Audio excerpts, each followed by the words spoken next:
여러분 안녕하세요. 반갑습니다. 오늘은 4월 9일 수요 성경 공부 시간입니다.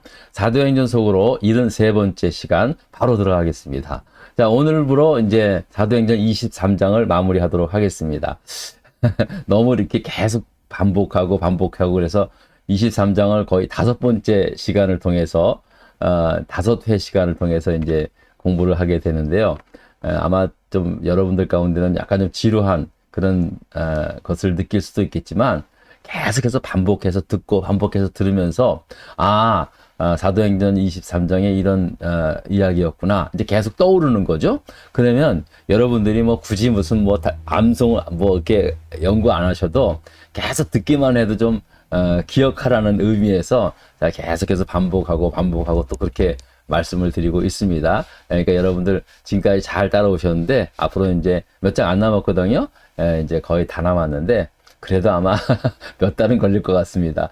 자, 그래도 마무리 너무너무 중요한 말씀들이 많이 있기 때문에 자, 잘 한번 또 계속해서 따라와 주시기를 부탁을 드리겠습니다. 자, 이제 예루살렘 성전에서 이제 유대인들에 의하여 죽게 된 그런 사도 바울은 성 밖에 끌려가 나가서만 거의 죽을 뻔하지 않습니까?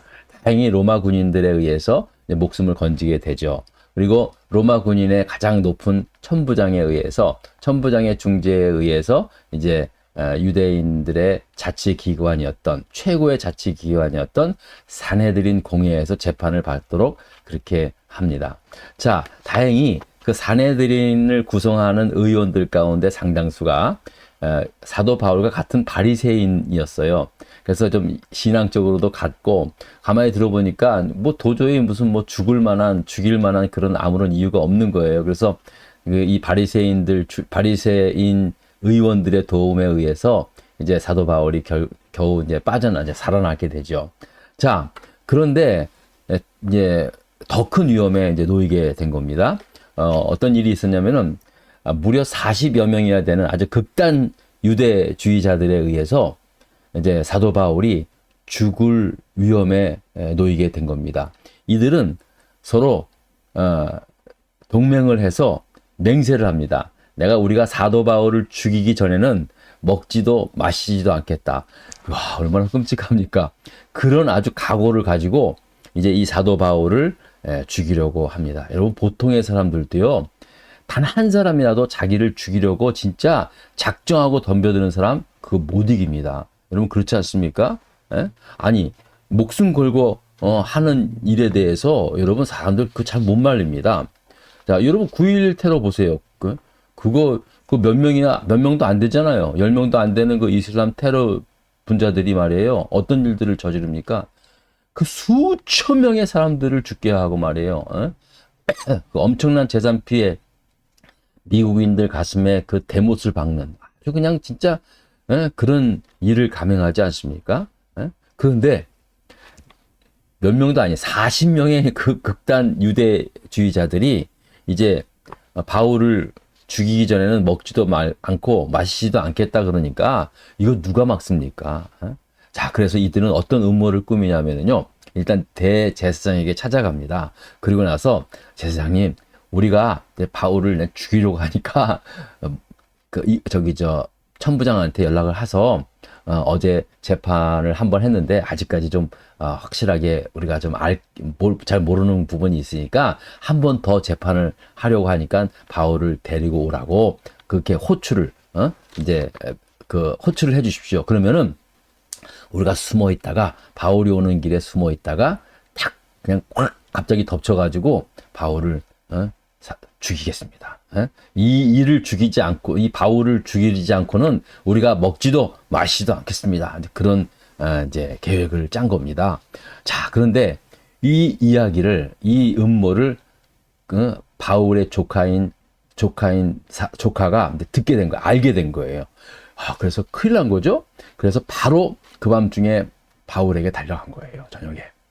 바울에게 달려가서 지금 잡혀있는 로마 군인의 영내에 바울을 만나서 잡초지죠. 이러이러한 이야기를 하니까 바울이 곁에 있던 백부장에게 부탁을 합니다. 백부장님, 우리 조카가 이런 말을 하는 거 당신도 들었는데 우리 조카를 일단 당신 상관인 천부장에게 좀 데리고 가서 이 사실을 좀 알려달라고. 그래서 이제 백부장이 그러겠나라고 하죠. 그 조카를 데리고 천부장에 간 겁니다. 자, 그랬더니 이 천부장은 이 조카를 데리고 그 이야기들을 상세히 듣습니다. 그리고 난 다음에 이 천부장은 이 조카 이야기를 딱 듣고 어떤 결정을 하냐면요. 3절, 24절의 말씀을 또 보겠습니다. 다시 한번 보겠습니다. 자, 한번 읽겠습니다. 백부장 둘을 불러 이르되 밤 제3시에 가이사랴까지 갈 보병 200명과 기병 70명과 창병 200명을 준비하라 하고 또 바울을 태워 총독 벨릭스에게로 무사히 보내기 위하여 짐승을 준비하라 명하였다라고 그렇게 말씀을 하고 있습니다. 아, 이 천부장이 이 조카의 말을 듣고 그날 저녁 제3시, 그때 이 제3시면요, 오늘로 말하면 저녁 9시를 말합니다. 9시, 저녁 9시를 말하고 있는데요. 9시에 이제 이 바울을 호송하는 그 마차 같은 데 태워가지고 보병 200명, 창병 200명, 기마병, 말을 타고 호위하는 기마병 70명을 딱 대기시켜 놓고 바울을 이송하라고, 저 가이사랴, 로마 총독부가 있는 가이사랴로 이송하라고 그렇게 명령을 하게 된 겁니다. 야, 여러분 보세요. 여러분, 이 천부장이 바울의 목숨을 이 정도까지 지켜주리라고는 사실 생각하지 못합니다. 생각할 수가 없어요. 아니, 생각해 보세요. 무슨 바울이 대단한 정치범도 아니고 뭐 또 진짜 뭐 이렇게 바울이 절대 죽어서는 안 될 그런 사람도 아닌데, 이건 완전히 거의 한 나라에 거의 왕을 경호하는 수준의 엄청난, 여러분 생각해, 기마병이 70명이면요, 여러분, 요즘 말로면은요, 차량 70대가 경호하는 거라고 생각해 보세요. 그리고 또 보병도 있어요. 보병 200명, 창병, 창으로 딱 지키는, 창병 200명. 완전히 철통 같은 중무장을 하는 그런 보호를 바울에게 이렇게 명한 거예요. 바울을 위해서 명하게 된 거예요. 야, 여러분, 이거 대단한 겁니다. 응? 아니, 사실은 자기 종교적 문제로 인해서 죽이려고 하는 그런 사람에 불과한데, 아니, 이 천부장 입장에서 바울을 이 정도까지 그렇게 보호를 할 수 있을까? 사실 저는 깜짝 놀랐어요. 뭐 그렇게까지 안 해도 되잖아요. 그죠? 에? 아니, 그리고 또 솔직히 막말로 얘기해서 이런 바울을 죽이겠다고 하는 음모를 알려준 이 바울의 조카를 어떻게 믿을 수 있냐는 얘기예요. 바울의 조카니까 바울 입장에서 분명히 얘기할 수 있을 거 아니에요. 거짓된 정보를 또 흘릴 수도 있는 거고. 자, 그런데요, 천부장은 이 말을 그냥 곧대로 그냥 믿게 된 거죠. 그리고 또 사실 천부장 입장에서 봤을 땐 굳이 가이사랴로 그런 병력을 투입해서 호송해서 보내기보다는 그럼 그 다음날, 그래? 그러면 좋아. 그 다음날 한 로마 병정 한 100여 명 쫙 호위해서 다시 한번 재판을 받을 수도 있잖아요. 그런데 딱 이 천부장이 이 사태의 심각성을 절절히 깨달아서 이런 엄청난 중무장된 그런 군인들에 의해서 바울을 호송해서 가이사랴 총독부로 보내게 되었다는 사실입니다. 아, 여러분, 이게 얼마나 놀라운지 몰라요. 물론 이 사도 바울이 로마 시민이었기 때문에 로마 군인으로서 로마 시민을 지켜야 할, 보호해야 할 의무가 있는 건 사실입니다. 그래도 그렇지, 이 정도까지의 중무장을 통해서, 여러분, 병력을 이렇게 빼면은요, 거기에 예루살렘을 치하하는 병력 거의 대부분이 다 빠져나가는 거예요. 그 정도까지, 그렇게 감수하면서까지 그 정도의 병력을 보내는 것까지 다 감수하면서 이렇게 바울을 보호했다는 것은요, 사실 이게 상상하기 힘든 문제였습니다. 자, 그런데 왜 그렇게 천부장이 그렇게 바울을 보호하려고 했느냐? 답은 한 가지입니다. 뭘까요? 하나님이 그렇게 천부장을 움직였다는 거예요. 결국은 그겁니다. 답은 그것밖에 없어요. 바울이 무슨 돈을 천부장을 매수했습니까? 아니면 천부장이 믿는 그리스도인이었습니까? 아니에요. 아무것도 아니에요. 하나님께서 이 천부장의 마음을 감화감동시켜서 이런 모든 상황들을 다 믿게 하고 바울을 그렇게 보호해서 그날 밤 9시에 바울을 가이사랴로 보내게 되었던 겁니다. 자, 그리고 그냥 보낸 게 아니에요. 그 가이사랴 총독부에 있는 벨릭스 각하, 총독 벨릭스 각하에게 편지를 써서 보내게 됩니다. 자, 한번 볼까요? 자, 5번 문제 한번 5번을 봅니다. 자, 천부장 글라디오 루시아가, 이 천부장의 이름이 글라디오 루시아라고 이제 명명하고 있습니다. 총독 벨리스에게 보낸 편지 내용은 무엇입니까? 라는 말씀입니다. 자, 우리 한번 성경 한번 읽어보겠습니다. 어떤 내용인지. 자, 글라우디오 루시아는, 이게 천부장입니다. 총독 벨리스 각하께 문안하나이다. 이 사람이 유대인들에게 잡혀 죽게 된 것을 내가 로마 사람인 줄 들어 알고 군대를 거느리고 가서 구원하다가, 자, 그러니까는 이제 이렇게 바울을 보내게 된 이유는 바울이 유대인들에게 잡혀 죽게 된 것을 그가 로마 사람인 줄 알고 구했다는 거예요. 그리고 28절입니다. 유대인들이 무슨 일로 그를 고발하는지 알고자 하여 그를 사내들인 공회로 데리고 내려갔다 그랬어요. 자, 그랬더니 고발하는 것이 그들의 율법 문제에 관한 것이요, 한 가지도 죽이거나 결박할 사유가 없음을 발견하였나이다. 자기가 보기에는 이건 뭐 이 바울을 죽일 이유가 전혀 없다는 것을 본인도 깨닫게 된 거죠. 자, 그런데 30절입니다.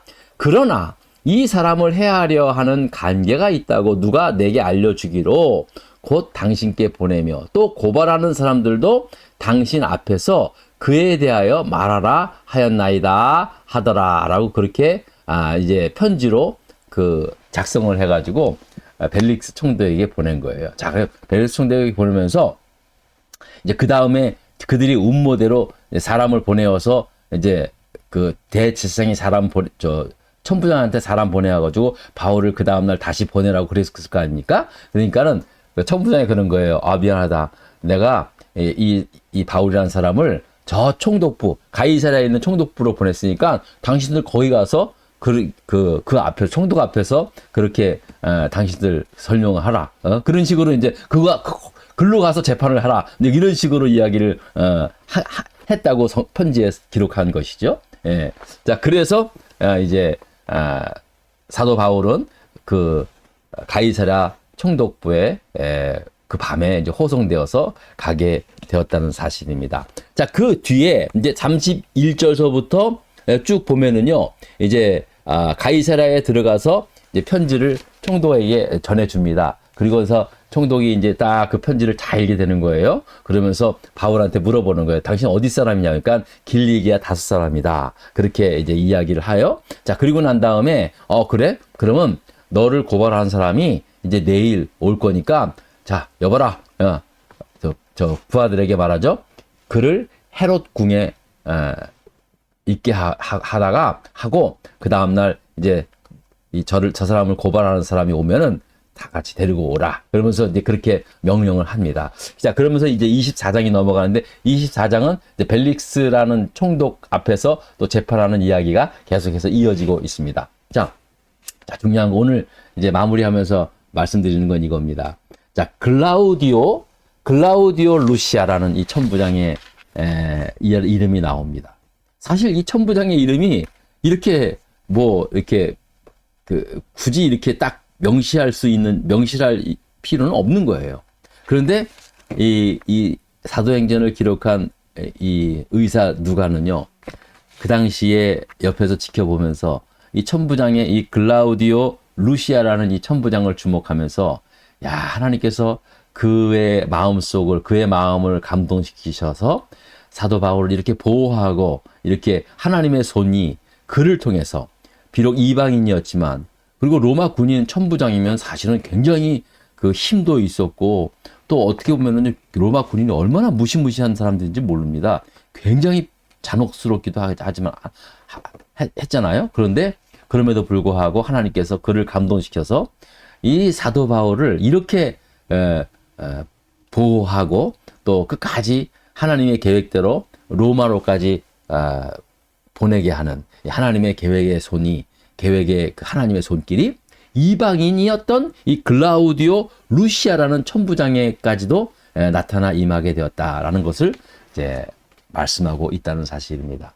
저는 오늘 이 말씀을 이렇게 보면서요, 여러분에게 나누고 싶은 건 이겁니다. 우리가 꼭 뭐 예수 같은 믿는 사람들, 또 우리가 서로가 참 사랑하고 아끼고 다 중요한 사람들이지만은요, 하나님께서는 이렇게 하나님을 모르는 사람들의 그런 어떤 지위 그리고 권력, 모든 그런 어떤 그런 손길들, 그런 것들을 통해서도 하나님은 일하시고 계신다는 사실을 우리가 꼭 잊어서는 안 됩니다. 그래서 어딜 갔든지 간에 어딜 가든지 간에 항상 내 주변에 있는 사람들은 하나님의 손길이 나타날 수 있는 그런 사람이다라는 생각을 좀 염두에 둔다면은 우리가 훨씬 더 이 험한 세상 살아가는 데 있어서 좀 지혜롭게 또 명철하게 그렇게 살아가지 않을까, 그런 생각을 좀 해보게 되었습니다. 자, 다음 시간에 계속해서 말씀을 나누도록 하겠습니다. 여러분 감사합니다.